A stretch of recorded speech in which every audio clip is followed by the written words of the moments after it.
Assalamualaikum warahmatullahi wabarakatuh. Perkenalkan, nama saya Rayhan Ali Nazmi. Saya dari Universitas Pamulang. Untuk saat ini saya ingin menjelaskan tentang matrikulasi etika profesi yang untuk pertemuan 10. Jadi sini saya akan menjelaskan tentang UU ITE di Indonesia tentang perjudian pada pasal 27. Nah, di pasal 27 itu tentang perjudiannya, setiap orang dengan sengaja tanpa hak mendistribusikan, mentransmisikan, dan membuat dan diaksesnya informasi elektronik dan atau dokumen elektronik yang memiliki muatan perjudian. Untuk pasal 27-nya, sanksinya pelanggaran berupa pasal 27, dia ancam dengan pidana penjara dan berat denda menurut revisi UU ITE bisa sampai 10 tahun penjara dan atau denda hingga 10 miliar. Pemerintah melalui Kominfo mempunyai kewenangan memblokir akses ke konten perjudian online. Untuk masalah hukumnya ini, beberapa masalah hukum terkait pasal 27 ayat 2 ini penegakan sulit.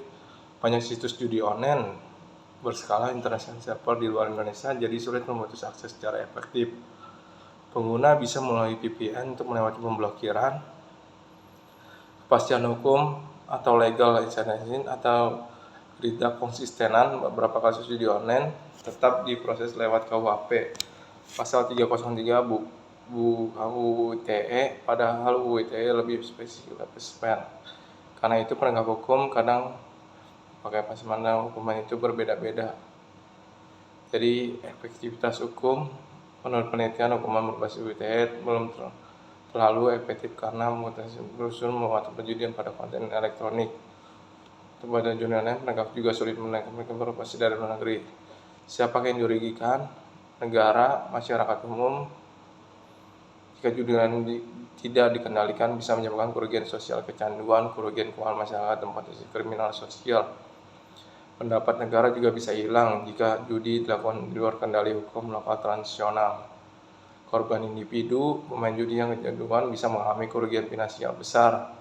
Masyarakat rentan, misalnya ekonomi lemah, lebih mudah terjerat judi sebagai pelarian finansial, memperburuk masalah sosial. Penegak hukum karena sulit menegakkan aturan situs di luar negeri, pengguna VPN, aparat mungkin kesulitan efektif menindak pelaku judi online. Ini melemahkan kepercayaan hukum. Ketidakkonsistenan pengguna pasal KUHP PSU ITE itu membuat proses pengadilan tidak seragam.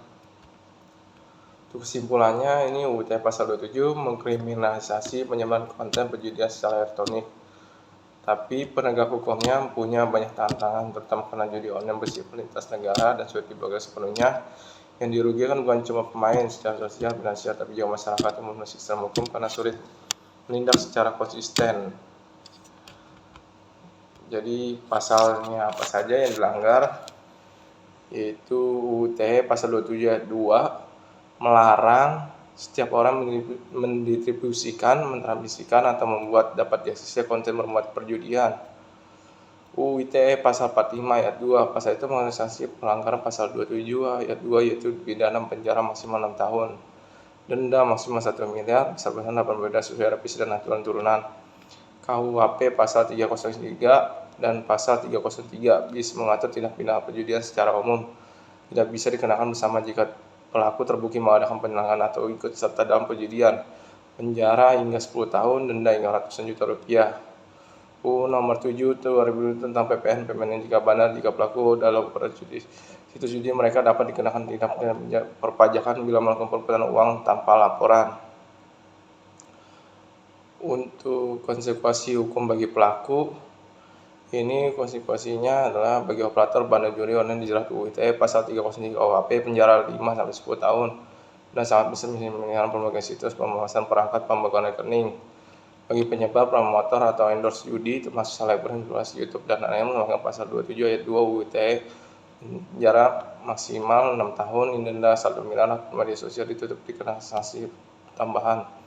Bagi pemain judi online melanggar KUHP pasal 303 penjara hingga 4 tahun, denda hingga 10 juta, data pribadi dapat ditindak, transaksi dapat bandar.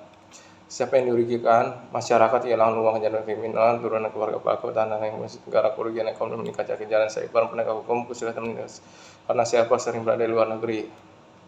Untuk penjagaan kedepannya, berbagai langkah pencegahan disarankan, membuat regulasi penegakan, memperketat kerjasama internasional untuk menindak situs luar negeri, memperbaiki UU ITE agar lebih jelas khususnya sebagai tujuan negeri.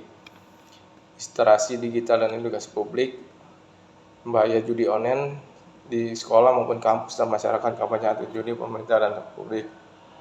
Teknologi pemblokiran yang lebih canggih, memblokir transaksi judi dengan AI, pengawasan real-time, menggunakan rekening dan e-wallet terkait transaksi judi. Mengawal media sosial kerjasama antara pemerintah, pelaku kegiatan 3 yaitu promosi judi online.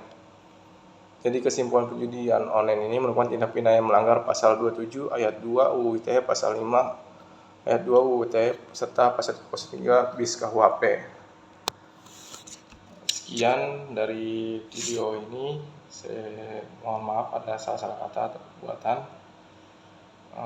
Untuk pertanyaan silakan di komen atau boleh subscribe di channel YouTube kami. Sekian dari kami untuk tugas etika profesinya. Assalamualaikum warahmatullahi wabarakatuh.